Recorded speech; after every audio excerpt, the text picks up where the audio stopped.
Mas dakong benepisyo ipaabot sa mga lolo ug lola, Expanded Centenarians Act ipatuman na. May report si Leon Medalio. Usa ka maayong balita para sa atong mga lulo ug lula. Sugod Enero ning tuiga, gipatuman na ang Expanded Centenarians Act nga maghatag og dugang benepisyo sa atong mga senior citizen. Ang National Commission of Senior Citizens NCEC nagpatuman sa Centenarians Act of 2016, Republic Act 10868. Diin ang mga senior citizens nga makaabot sa 100 ka tuig ang pangidaron makadawat og 100,000 pesos. Sa bagong Expanded Centenarians Act kon RA 11982, ang mga senior citizens makadawat og 10,000 inig abot sa ilang milestone years nga mao ang 80, 85, 90 ug 95 ka tuig. Kini ang ipahayag ni Acting CSWD Officer Raji Gomez sa usa ka interview adlaw Martes, Marso 11 ning tuiga uban sa Asinso Osamis News Channel nga gipahigayon sa City Social Welfare and Development Office. Gipamatud-an ni Gomez ang pagka-epektibo sa Expanded Centenarians Act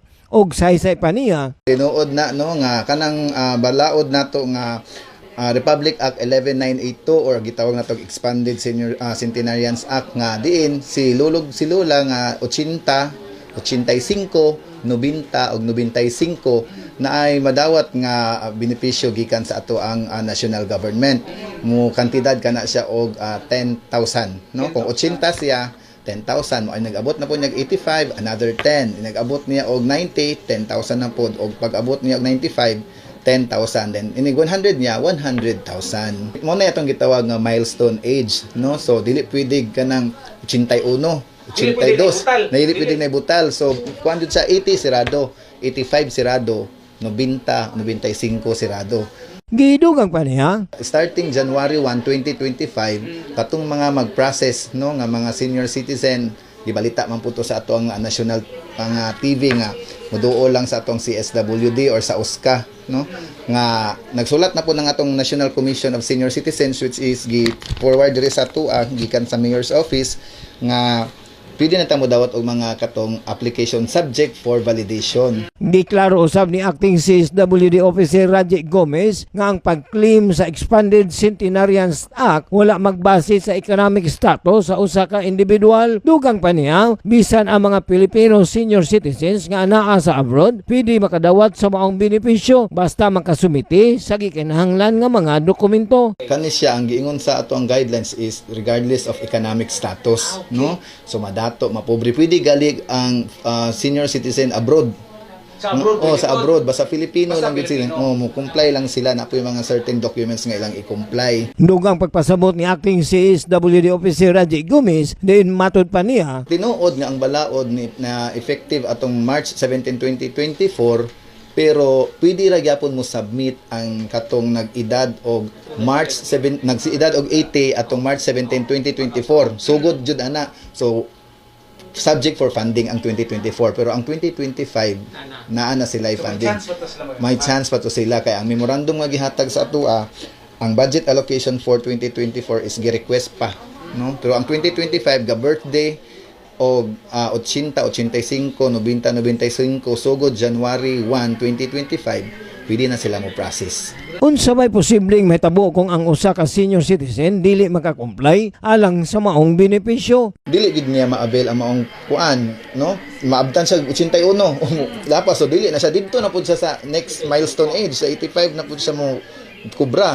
Paabot na po siya another 4 years. Another 4 years na pud kundi siya ka process karon sa iyang edad nga kuan nga tungtungan yun sa iyang milestone age. Gibutyag usab sa Acting CSWD Officer ang dakong swerte sa mga misamisnon ilabi na sa dakbayan sa Osamis tungod sa daghang benepisyong madawat gikan sa nasudnon, probinsyal ug lokal nga pangagamanan. Kini nahimong posible tungod sa ligon og tinud-anay nga panaghiusa sa tulo ka mga haligi sa probinsya nga gipangunahan ni very hardworking Governor Attorney Henry S. Waminal, Second District Representative Congressman Sancho Fernando Ando Waminal ug sa amahan sa syudad Mayor Attorney Henry Indy Waminal Jr. Napay sokpen, napay kanang centenarian nga 100,000 swerte kita diri sa Miss Ok kay only in Miss Ok gining 300,000 sa Osamis no lahi kang kuan national nga pinaagi sa tong Congressman Ando Waminal, lahi kang Governor Henry sa province ug di po palupig ato ang mayor, no? 100,000 po, so 300. Only in Osamis. Only in Osamis. Alang sa mga giya sa pag-claim sa benepisyo sa National Commission of Senior Citizens kun NCEC, una, ang pagkuha sa application form, gikinahanglan i-download ang form sa www.ncec.gov.ph o adto sa Office for Senior Citizens Affairs kun OSCA o Local Social Welfare and Development Office kun LS WDO. Mga gikinahanglan nga dokumento, original o photocopy sa birth certificate o national ID, 2x2 ID picture o full body picture nga giprint sa A4 size bond paper o photo paper o endorsement letter gikan sa mayor sa lungsod o syudad diin nagpuyo ang senior citizen. Kung walay primary ID, ipasubmit ang duha sa musunod: Philippine passport, certificate of late registration of birth, original PSA authenticated, senior citizens ID, driver's license, GSIS o SSS ID, PRC license, Philippine postal ID, Comelec voters ID. Dapat makita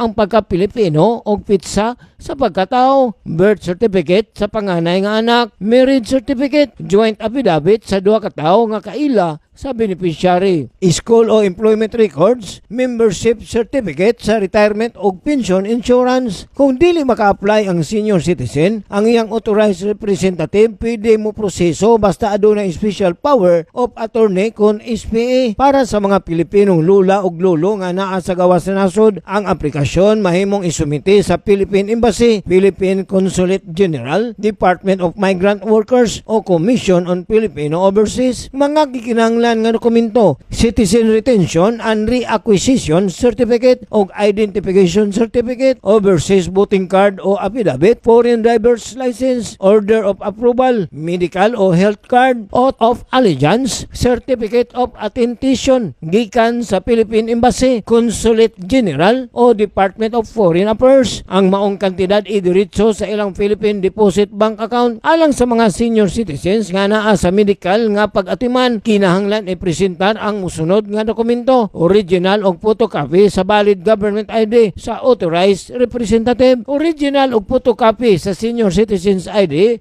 o laing government ID sa beneficiary, authorization letter gikan sa senior citizen, medical certificate, pinakabag-ong full body photo sa senior citizen nga naggunit og kalendaryo sa pinakabag-ong buwan. Mga dugang dokumento alang sa kapamilya nga mo proseso: original death certificate kung namatay na ang beneficiary, photocopy sa government ID sa kapamilya nga mo proseso, photocopy sa pruiba sa relasyon, marriage certificate o birth certificate, warranty o release from liability form kung daghan ang kapamilya nga mo claim, special power of attorney. Ang benepisyo kinahanglan maklaim sulod sa usa ka tuig human makaabot sa milestone age. Kung ang senior citizen mipanaw nga wala makaabot sa milestone birthday, dili na siya makadawat sa benepisyo. Apan kung nakaabot na siya sa milestone age pero wala maka-apply og mitaliwan na, ang iyang kapamilya pwede mo proseso alang sa pag-claim. Pagdasig usab ni Acting CSWD Officer Raji Gomez alang sa mga lulo og lula, diin pagsaysay pa niya. Kita gina-encourage nato ang ato ang mga lulog-lula nga moapil sa mga asosasyon kay kung unsay kaayuhan sa mga senior citizen, ang atong local government didto man mo kuan sa OSCA.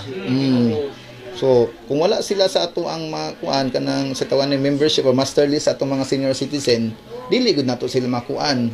Alang sa dugang detalye, tanawa ang NCEC Facebook page. Para sa uban pang mga impormasyon, tawag sa 02-8281-3301 o email sa contact@ncec.gov.ph. Ang Team Asenso Administration uban ang pagtinabangay sa nasyonal, probinsya ug lokal nga pangagamanan padayon nga nagusuporta sa mga programa nga naghatag dakong benepisyo sa katawan, ilabi na sa atong mga lulo ug lula. Pinaagi sa ligon nga panaghiusa sa nakadaiyang mga ahensya sa gobyerno, masiguro nga ang matag senior citizen makadawat sa gikinahanglang tabang og suporta alayon sa padayon og makanunayong Asenso Osamis, Asenso Misamis Occidental. Alang sa Osamis, Chuli, ako si Leoncio Medali.